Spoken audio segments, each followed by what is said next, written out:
Hey there, I'm Jason, founder of Volunteer Botanicals, and today we're diving into the best practices for building a successful infused beverage brand.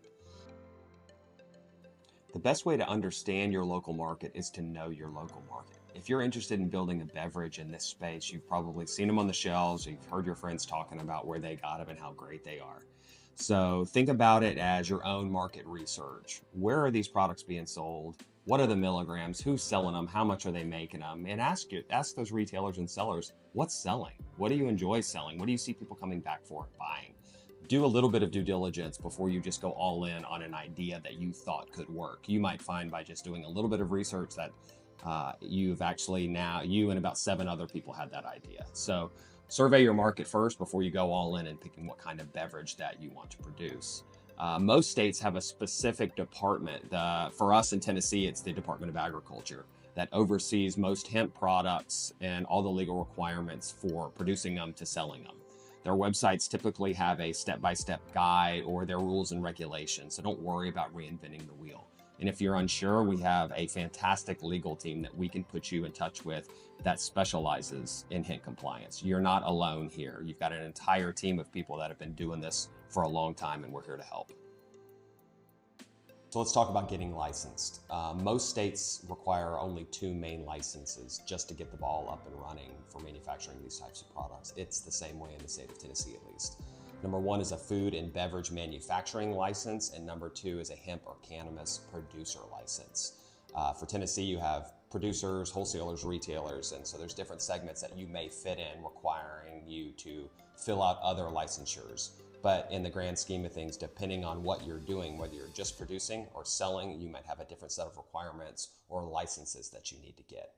The thing that you really need to understand as someone that might not have touched this ingredient before is, per the 2018 Farm Bill, Delta-9 THC is legal under 0.3% of dry weight.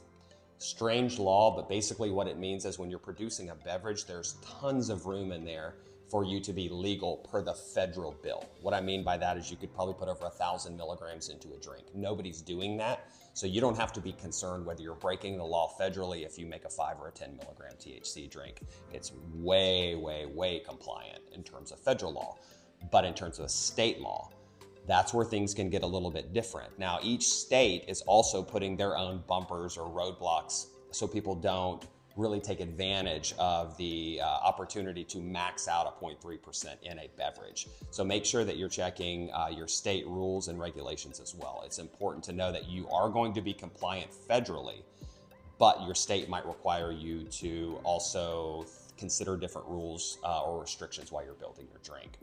The important thing to understand is this is a federally legal product, but your state may not agree with that. So follow all of the guidelines per your local ordinances and jurisdiction, and make sure if you're confused to get some legal help with this. It's usually only a phone call away, and they can answer your questions in about 10 or 15 minutes.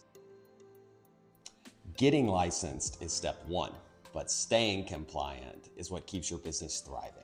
And so here's a secret. A solid compliance plan isn't just about following the rules. It's about building trust with your customers and ensuring long-term success. Or if you're a manufacturer, long-term customers. So the most important things that I want to really quickly go over are 3 parts of getting licensed that you should be very hypercritical about as you build out your brand and your manufacturing process. Number 1 is accurate labels. Your label really isn't just a decoration. It's how you communicate with your customers. It should be clear and easy to understand. It should clearly state the potency of the ingredients that are in there, any ingredients, any ancillary ingredients, any sort of nutritional value from those ingredients, and should have all local and state and federal warnings that pertain to THC. Regular testing. It's very important to work with the proper third-party testing labs to ensure that your product delivers exactly what you promise. Potency, purity, safety, testing is not only going to keep you out of trouble, but it's going to make your customers have peace of mind that every drink you're making is the same as it was in the previous batch. And the last part to always consider that many people overlook is proper storage and packaging.